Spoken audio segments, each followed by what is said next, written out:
বহুদিন পরে বিয়ের দাওয়াত খাইতে গেলাম বন্ধু বলে সাইফুল ইসলামের সাথে। আমরাও জুমার নামাজটা পড়ে আসলাম আর সাথে সাথে জামাই চলে আসলো বর্ষেজে। সকলে মিলে সাধারণ সম্ভাষণ জানিয়ে জামাইকে নিয়ে যাওয়া হলো ছাদের উপরে। তার কারণ হচ্ছে বিয়ের প্যান্ডেলটা ছাদের উপরেই করা হয়েছে। উপরে গিয়ে দেখলাম যে জামার জন্য সবাই অধীর অপেক্ষায় বসে আছেন, কখন জামাই আসবে আর কখন সবাই একসাথে খাবে। বিয়ে বাড়ির খানা যেন শুধু পেট ভরানোর আয়োজন নয়, এটি আনন্দ অতিথিয়তার এক মায়াবী গল্প।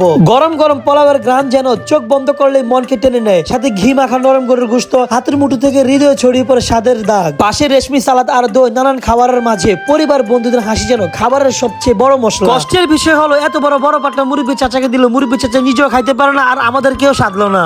শেষে মিষ্টির হাড়ি খুললে রসগোল্লা, জর্দা, ফিরনি এক একটা যেন আনন্দের সিলমোহর হয়ে মুখে লেগে যায়। বিয়ে বাড়ির এই খাওয়া দাওয়া মানুষকে শুধু তৃপ্তি করে না, একসাথে বসে খাওয়ার মাঝে গড়ে তোলে ভালোবাসা, কাছে টেনে নেওয়া আর সম্পর্কের গভীরতা। সত্যি বিয়ে বাড়ির খানা মানেই স্বাদ আর স্মৃতির এক অপূর্ব মিলন। খাবার দাবার শেষ করে বাইরে চলে গেলাম। বাইরে গিয়ে দেখলাম যে অনেক অধীর অপেক্ষা বসে আছেন। এক স্টেপ শেষ, আরেক স্টেপ শুরু। আর আমার বন্ধু বলে সাইফুল ইসলামের মাধ্যমে আমি আসলাম। তো খাবার দাবার শেষ করে আমি তার কাছ থেকে বিদায় নিয়ে চলে গেলাম। পরিশেষে দোয়া করি বন্ধু বলে সাইফুল ইসলামের ভাগ্যের দাম্পত্য জীবন সুখী হোক। সকলে ভালো থাকুন, সুস্থ থাকুন। আল্লাহ হাফেজ।